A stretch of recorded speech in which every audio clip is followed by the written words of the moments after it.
Zee 24 तास, एक पाऊल पुढे। नवी मुंबईतल्या पाम बीचवर झालेल्या भीषण अपघाताची दृश्य झी 24 तासच्या हाती लागलेली आहेत। सुसाट धावणारी कार कंटेनरला कशी धडकली याची दृश्य सीसीटीव्ही फुटेजमध्ये आपल्याला दिसत आहेत। वेग आणि नशेचे हे हकनाक बळी आहेत। आपण पाहू शकतो अत्यंत सुसाट अशी ही कार होती आणि ही कार कंटेनरला धडकलेली आहे। पुन्हा पुन्हा झी 24 तास वारंवार आपल्यापर्यंत हे पोहोचवतंय की जबाबदारीनं गाडी चालवायला हवी। पाम बीच रोडवरचा हा भीषण अपघात आहे। सीसीटीव्ही फुटेज मधली ही दृश्य तुम्ही पाहत आहात। सुसाट कार कंटेनरला आदळली आणि कंटेनर क्रॉस करून ती पुढे गेली। 3 तरुणांचा यामध्ये बळी गेलेला आहे। सीसीटीव्ही फुटेज मधली ही दृश्य झी 24 तासला मिळालेली आहेत। पुन्हा बघा ही दृश्य, ही सुसाट कार वेगाने आली, कंटेनरच्या खालून ती पुढे गेली। अधिक माहिती आमच्या प्रतिनिधी स्वाती नाईक यांच्याकडून घेऊया। स्वाती, आपण पाहतो आहोत दृश्यांमध्ये अत्यंत भयानक अशी ही दृश्य आहेत। ही सुसाट कार आली आणि ती कंटेनरला धडक देऊन पुढे निघून गेली। 3 जणांचा बळी गेलेला आहे। काय सांगाल? पुन्हा पुन्हा झी 24 तास हेच सांगतंय प्रेक्षकांना की गाडी चालवताना जबाबदारीनं गाडी चालवा। काय सांगाल या सगळ्याविषयी? नक्कीच सुवर्णा, गाडी चालवताना जबाबदारीने गाडी चालवली पाहिजे।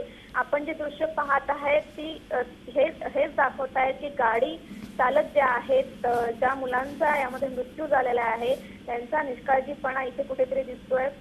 ट्रेलर जात असताना ट्रेलरच्या खालून ह्या तरुणांनी ही गाडी टाकलेली आहे। सुवर्णा, याच्यामध्ये असा संशय पोलिसांना आहे की या तरुणांनी मद्यप्राशन केलेलं असावं, या नशेमध्येच ते गाडी चालवत असावेत भर रात्रीच्या वेळेला आणि त्यामुळे हा अपघात झाला असावा। सुवर्णा, नक्कीच खूप गंभीर बाब आहे। धन्यवाद ही माहिती दिल्याबद्दल। स्वाती नाईक आमच्या प्रतिनिधी दूरध्वनीवरून संपर्कात होत्या।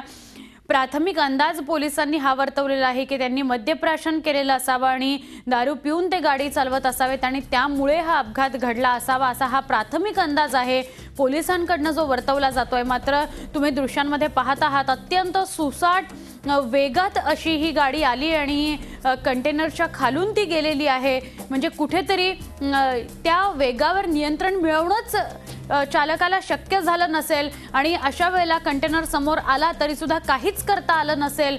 पण म्हणूनच जबाबदारीने गाडी चालवायला हवी, वेगावर नियंत्रण असायला हवं। आपण कशा पद्धतीने गाडी चालवतो आहोत याकडे आपण लक्ष द्यायला हवं। हे वारंवार या सगळ्या अपघातांच्या घटनांवरून दिसून येत आहे।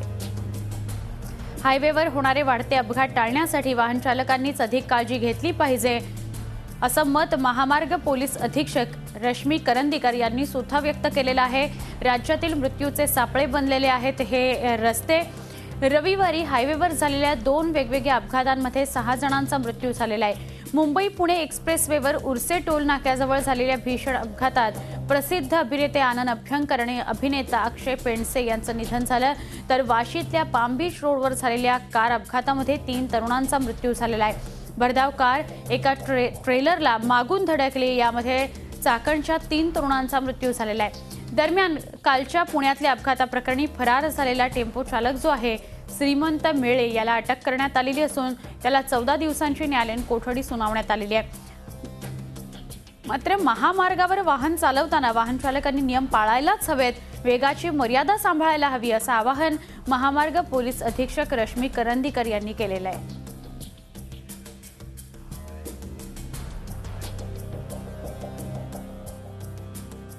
70 ते 75% ॲक्सिडेंट्स हे ड्रायव्हर्सच्या चुकांमुळे होतात। त्याच्यामुळे ड्रायव्हरनी सेफ ड्रायव्हिंग, डिफेन्सिव्ह ड्रायव्हिंग याचं ट्रेनिंग घेणं आवश्यक आहे आणि त्याच्यासाठी वाहतूक नियमांचं पालन करणं आवश्यक आहे।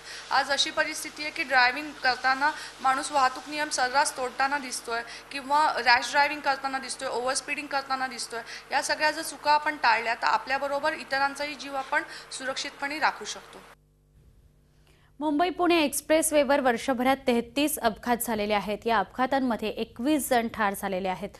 आपण पाहूया काय एकंदर या संदर्भातला रिपोर्ट आहे। मुंबई पुणे एक्सप्रेसवेवर वर्षभरामध्ये 475 अपघात झालेले आहेत। एक्सप्रेसवेवर अपघातात 108 जणांचा बळी गेलेला आहे तर 431 जण जखमी झालेले आहेत. पुणे विभागात 110 अपघात झालेले आहेत, 21 जण ठार झाले आहेत आणि 60 जण जखमी झालेले आहेत.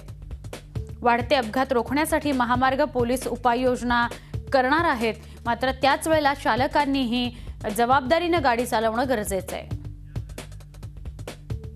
झी 24 तास एक पाऊल पुढे.